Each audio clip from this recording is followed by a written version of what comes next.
Today on CityCast Portland, we're talking with Michael Buonocore, Home Forward's interim executive director. I know our longtime listeners have heard us talk about the major challenges facing affordable housing providers right now, and the two agencies that have come up most often in our discussion have been Home Forward and the Portland Housing Bureau, two organizations that Michael has led. So we are so happy to have you on with us to dive in a little deeper on some of those issues. Thank you so much for being here, Michael. How's it going?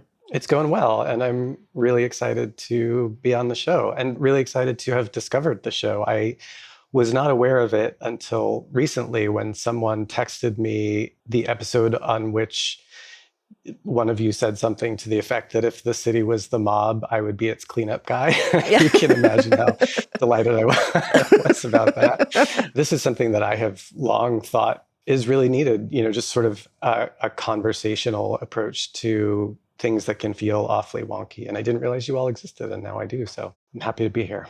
Oh man, welcome. Well, since you've heard this show before, you know that usually we kick things off with an opening question so our listeners can get to know our guests a little better. But on Thursdays, we're now reserving that segment for our CityCast Portland neighbors. It's our membership program that gives you ad-free listening and invites to member-only events, among other perks. Our show is still free and available to anyone. And today's question is all about hacky sack. But if you want to access all of the opening questions, you should visit membership.citycast.fm. Let's jump right in. Before we get too much into the nitty-gritty, can you explain how Home Forward, which is Portland's housing authority, works with the Portland Housing Bureau, which is completely different? Yeah, well, one of the things that I really enjoy about the show is that you do a great job of making these issues that can feel wonky and technical, sort of conversational. So I'm going to do my best. But if I veer into wonk, please okay. just direct me back. But the Portland Housing Bureau is a bureau of the city of Portland. And they set policy and they finance housing projects on behalf of the city of Portland. Home Forward is its own public entity, and our volunteer board of commissioners is appointed through the city of Portland. However, we serve the geography of Multnomah County. Yeah. And so we are primarily an operator of housing, and that includes apartments that people rent, as well as rent subsidies that people typically know of as housing choice vouchers or Section 8 vouchers. Right. And you're mainly funded by the federal government. Yes. But do you guys work together? Yes. And it's a somewhat unique situation for us as an organization because we are, as a public entity, we often sit in policymaking and funding conversations as a jurisdictional partner. But as an operator of housing, we also often pursue funding that jurisdictions have available. So there's relationship that operates on kind of multiple levels. And sometimes we're sort of a side-by-side partner, and sometimes, they're in sort of a regulatory oversight role. Gotcha. Okay. So Home Forward has gotten a lot of heat recently, specifically Willamette Week City Hall reporter Sophie Peel in a series of stories laid out some mismanagement in its buildings, which have included slow turnovers and high vacancy rates, building disrepair, chronic non-payment of rent, financial insolvency, drug markets popping up, and even violent tenants moving in and terrorizing other tenants. From your perspective, I know you're coming back in, what factors are making it harder for Home Forward and other affordable housing providers in Portland? Because the mismanagement she saw, I feel, is across the board. I'm curious, what are you guys coming up against that's preventing you from housing people effectively? Yeah, thank you for the question. I know that's one that's on a lot of people's minds. And the answer really is sort of two parts. And one is looking at what are our practices and policies that we need to take a critical look at and think about how we need to adjust or shore up. And then what are the issues that are impacting the entire affordable housing community? And pretty much everything that you just said are issues that other affordable housing providers are grappling with. If a person needs sort of like a landscape view of the issues, Home Forward can be useful insofar as we're the biggest. And so you sort of see things at a scale, and that can help folks just sort of wrap their heads around what the issues are. But then sometimes it can become so grounded in what's happening at Home Forward that, to your point, it can get lost that these are issues that are impacting our whole community. And I say that not to sort of deflect responsibility from the things that we need to work on, but it is important kind of existentially for affordable housing in this moment for folks to understand some of these kind of systemic, big scale picture issues where there are certain things around, if you take occupancy or vacancies in our apartment, where there are levers that we can manipulate differently and try to move the needle on the issue. And then there are sort of these other external factors that are out of our control that complicate our ability to just kind of directly change the picture. Mm-hmm. And so it really is kind of understanding what's happening in the environment and what is ours specifically to kind of fix. But one of the issues with occupancy that folks have talked a lot about is the idea that apartments that have been funded through the tax credit program are designed to be affordable to folks at a certain income level. And that income level has traditionally provided meaningful discounts from market rate rent. And now, given what the rental market looks like here and in many cities across the country, there's very little difference between that affordability level and sort of market rate apartments. Mm-hmm. So when you think about things like, could we be running specials of, a month free rent or doing better marketing or things that are within our control, there are limits to how much you can impact when there are these larger market dynamics that are at play. And at the end of the day, if there's only $100 difference between an affordable apartment and a market rate apartment, you might choose the market rate apartment if it's, less paperwork to get through or, the location is better. So what I'm hearing a lot is like, hey, there's just a lot of stuff happening outside of our control. But let's take a quick break here. And when we come back, I kind of want to hone in on the external factors that you actually might have a bit more control. Great. Yeah, I want to talk about screenings.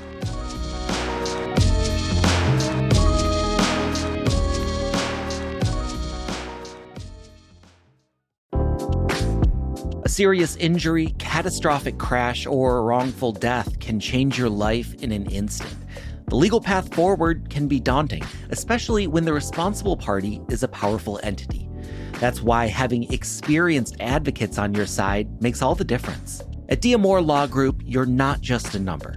You're someone with a team of attorneys committed to securing you full justice and working to ensure a safer Oregon for all. Led by veteran attorney Tom Buonocore, the firm has spent more than 30 years standing up to corporations, negligent drivers, and corrupt organizations, conducting thorough investigations, working with leading experts, and taking cases all the way through trial, all at no cost unless they win. Contact Buonocore Law Group at 503-222-6333 or visit buonocorelaw.com for a free consultation. The cases that matter the most are the hardest to win, and that's exactly why they take them. So, Michael, earlier this week, Mayor Wilson sent a letter to City Council warning that structural issues plaguing affordable housing providers, and he was talking particularly about the Portland Housing Bureau, which is another bureau you've been in charge of. And he was basically saying, hey, barring swift action, major housing assets may cease operation in as little as 6 months. And of course, he was talking about like buildings in disrepair, no one's paying for their rent, stuff that, Home Forward is also dealing with. But the one thing that he just really wanted to drive in is like, there's a lot of crime. Like, there's a lot of crime in and around these buildings. And, you brought up, Michael, why would anyone want to come rent from us if they can $100 more? They're in a building that to them maybe makes them feel a lot safer than coming to, an affordable housing building where perhaps there's an open air drug market that is not being, nothing's happening. I'm laughing just because that has been reported. So I'm curious, what you think about the screenings. Again, this is city regulatory stuff, not really Home Forward, but I know that our mayor has basically said, hey, what if we roll back tenant protections under Portland's Fair Access and Renting Ordinance, doing things like tighten screening policies around criminal activity, particularly sex crimes, arson, violence, and drug dealing. He's also for a crackdown on drug dealers at and near low-income apartments. Like, what do you think of that approach? Do you think that's a good idea? I mean, I do think it's worth a critical look, and the Housing Bureau has commissioned an analysis of the city's rental protection policies to get a better understanding of how this might be a factor in things. And like I said, I think it's a good idea to explore it. And I think it's also important to kind of parse the issue of screening criteria and safety and security issues. They may be tightly linked, but there may be more of a corollary relationship than a causal relationship, right? And so as a soundbite, it sounds scary to hear that your neighbor may have a 5-year-old felony conviction. Do we know that your neighbor who has the felony conviction is most likely to be the one who's dealing drugs out of their apartment? I don't know that that's the case. It may be, and again, I think it's worth scrutiny, but I also think it's really important to be careful that we're not chasing boogeymen, and that we are, recognizing that people are impacted by the criminal justice system, and making it harder to get housing may not be the thing that helps any of us at a systemic level. So if there are screening criteria policies that are too lax or are not sort of doing enough due diligence to make sure that folks who are moving into apartment buildings, we should look at that and consider tightening it up. But I think it's also important to humanize this issue and think about it holistically. And again, think about what sorts of security measures and practices are in place at a property. Because regardless of what your screening criteria are, you're still going to have to pay attention to that issue. And what we know, and what the mayor knows and articulates himself, is that often criminal activity that is happening in affordable housing communities is not necessarily the residents who are living there, but folks who are coming in from outside. So I think it's just, it's often, I think, tempting to boil complex issues down to a single thing. And again, I'm not saying we shouldn't look at screening criteria, but I think there are more layers to it than just that. Yeah, another layer I would think, Michael, is, eviction. So you said a lot of the stuff, like a lot of the issues that are coming through are coming outside, but I know that in the reporting, there have been tenants singled out, like this person right here, and you can't kick them out because of the way the laws are now. Specifically, I'm thinking about Senate Bill 291, which was an amendment back in 2022. And on paper, it simply says it's like requiring individualized assessment prior to denial of all applicants with disqualifying criminal convictions. Just the thing you just said, like, hey, we're not going to look at a 5-year conviction and go, you're a bad guy, you're never going to get housed again. Like, of course, right? But in practice, It essentially loosened the screening of tenants and made it harder to evict drug dealers and violent tenants, because right now, essentially only a felony conviction could warrant termination. That is under this state law. And I'm wondering, do you think that perhaps in retrospect, that was a good move? What do you think? Yeah, and I'll offer a caveat that I don't feel like I could speak authoritatively around this law specifically, but I think what I would say is there's screening criteria on the front end, and then there's whatever the policies are around lease enforcement and eviction once a person is in housing. I think it's sort of widely understood that Oregon is one of the friendliest kind of legal landscapes for tenants. So there are a lot of, sort of legal protections in place. And if you do have what many would argue are good causes to evict someone, it's still very often a multi-month process. And once that goes to court, it may yet get overturned. So there are some structural issues that I do think need to be looked at from a legal perspective, as well as the practice on the property management side, right? And I do think there are property managers,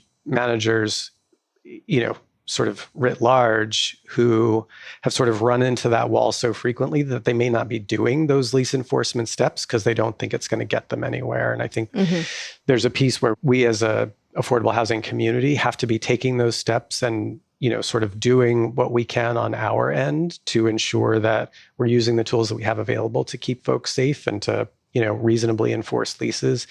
But I do think there's something on the legal side that is worth examining. Right. Okay. Well, you're back in Home Forward. I wanted to give you a scenario, and just using the tools you guys have now, could you walk me through what would happen? Like what Home Forward, I know it's not you, I know you're the executive director, but it's not you going to every one of these properties and like kicking people out. And right. but like, how would it work? Like, okay, so Innovative Housing Inc. wrote to the mayor saying that one of the major reasons they can't financially sustain themselves is because of the chronic crime inside and outside of their Portland buildings. This is their quote. The executive director said, the situation was particularly dire for our 255 units in Old Town and Downtown, where one building was taken over by a fentanyl dealing gang and another fell victim to squatters who broke in and kicked in the doors of every vacant unit over and over until we boarded up half the building. This is, of course, a pretty extreme case. And I'm not saying this has happened at Home Forward, but let's say the Dawson Apartments for some reason goes that wild, that off the rails. What is Home Forward going to do? Like, what's the plan of action there? Yeah, there can be situations that crop up at properties where things have been going fine and then something takes a turn, and like there can be sort of a dramatic turnaround that needs to get addressed quickly. And I think one of the things that's really challenging for our nonprofit partners who do this work is they just don't necessarily have the kind of reserves to sustain the expense that's associated with, okay, now we have to bring in security, we have to, update the fobs on our doors, we have to install new cameras. The security that is in place, is still not law enforcement. So how much are they able to effectively manage things if you're in a situation like that can be dangerous? So I think the call to action for the city and state for our nonprofit partners is just them saying, like, we've spent the money we had to be able to sort of respond on an emergency basis to these things, and now there's just not the money to do that, and we need help. I think we have some benefit of scale to having a little more financial flexibility right now to be able to respond, whereas a smaller provider, just like the financial equation just doesn't add up for them anymore. Yeah, but what would Home Forward, like what would you guys do to take care of that situation?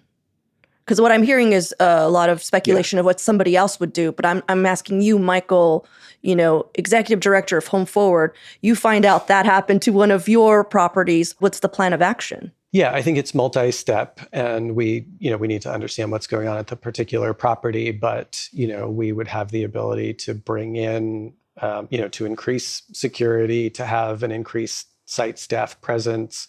We have another property where we've had security issues and a third-party property management company who we've contracted for the property management of that building. And we've literally had our own staff station themselves there to sort of prop up and support that other group. So I think you really have to kind of tailor the response to what's happening in the moment, but you have to act sort of quickly and decisively to keep it from spreading. And I think, often that comes down to, do you have the financial means to do that? And we're all pretty pressed right now around that question. Yeah. And it seems kind of a little circular because like the reason you're pressed, aside from, funding cuts and all that, is also that you can't get people in the buildings quick enough or at all because of the competition and the state of the buildings. It just all sort of feeds into itself. So I can see that there's just a lot to kind of unpack and attack at the same time, Yeah, that's right. And there's another dimension that I think often gets lost in these conversations because we're all reluctant to talk about it. there's this idea of like, there are empty apartments and we have to fill them. And once you fill them, then you've got rent coming in and you can then cover these expenses. We have a lot of apartments in which people are living and can't afford to pay their rent. And rent arrearages are a huge financial impact for us and for the rest of the affordable housing community. And so I think, as you said, there are just these compound issues that reinforce themselves and make it tricky to unwind. Yeah. Well, let's take a quick break here. And when we return, more on the future of Home Forward.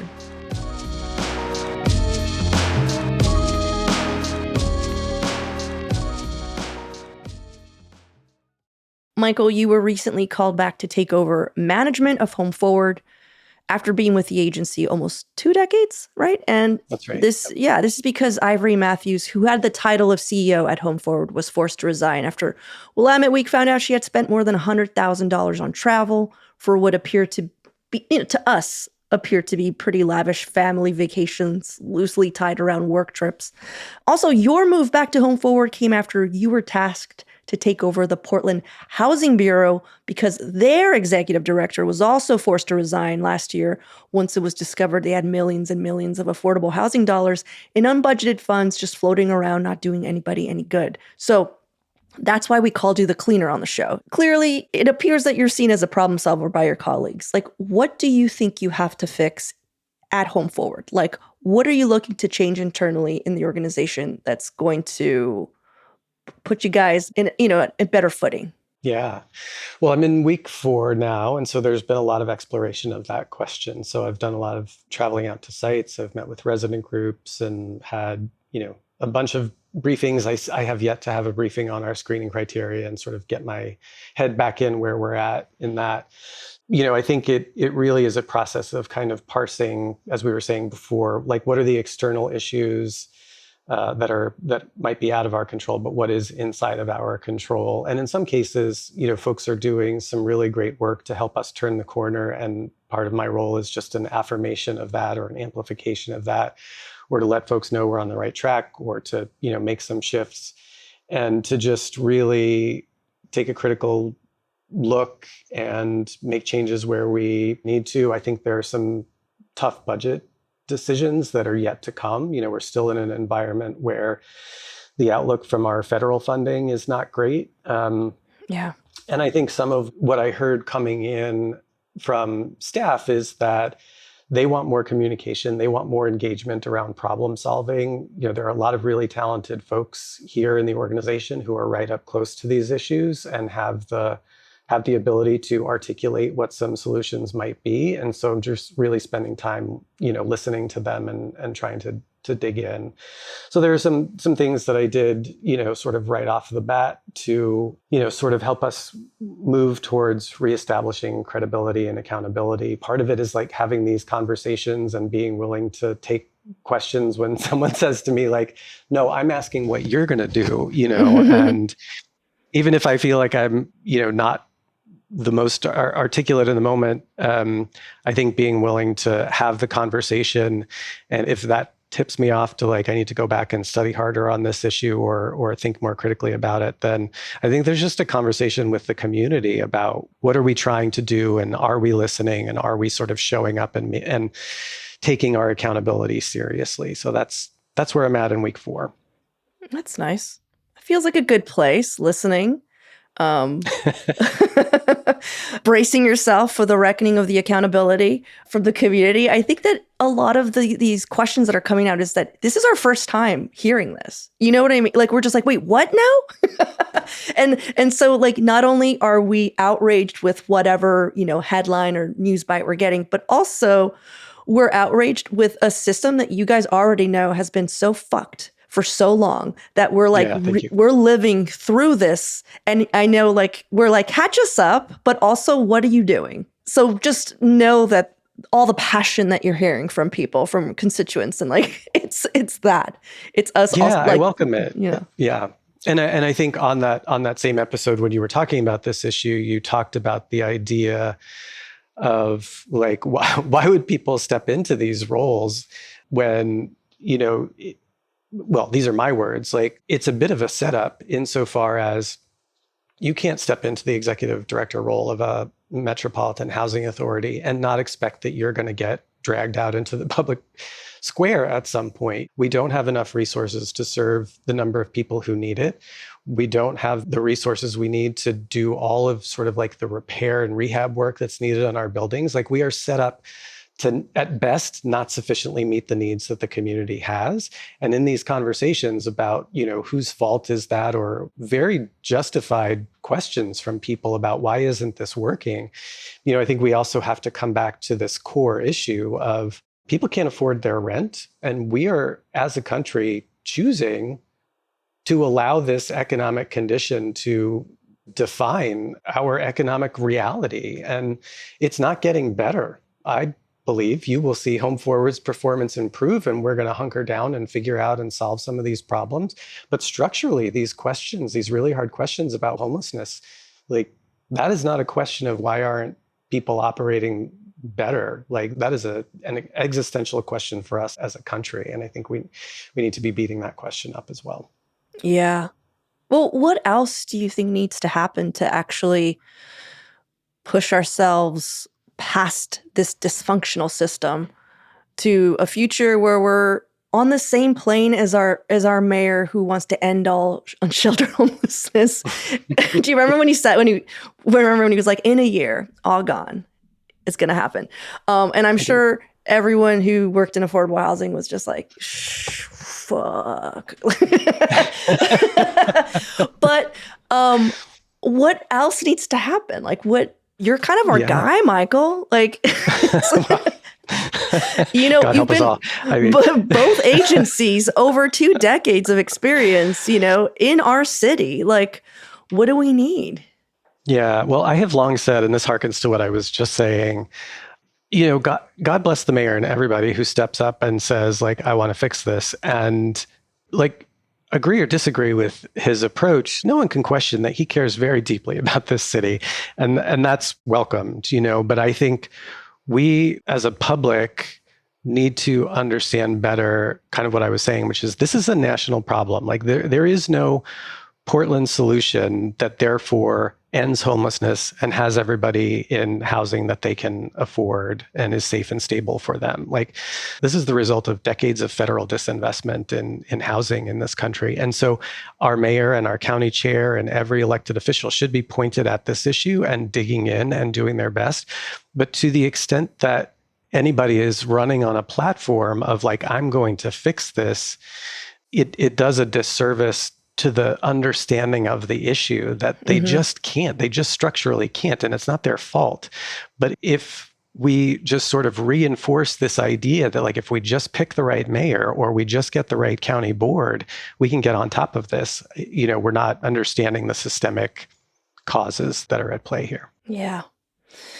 Well, I'm looking forward to Home Forward getting back on track. Michael, I appreciate your time and you coming on here and explaining a little more deeply some of the headlines that we've been hearing and just kind of in the muck with me with this dysfunction, trying to figure out what's going on. I know this is one conversation isn't going to have all of our listeners' questions answered. So I hope that you can come back maybe sometime and we can further this discussion possibly with others. But I really just wanted to talk to you.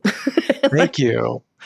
Yeah, no, I want to return the appreciation because I think we need more conversation. And I think our print media does a good job very often of like outlining these issues, but there's also this space where people just like need to be able to hear people talk about it on their way to work to kind of wrap their head around some of the stuff that they're seeing happen. And so I think this is hugely valuable format and I appreciate the time to get to talk to you.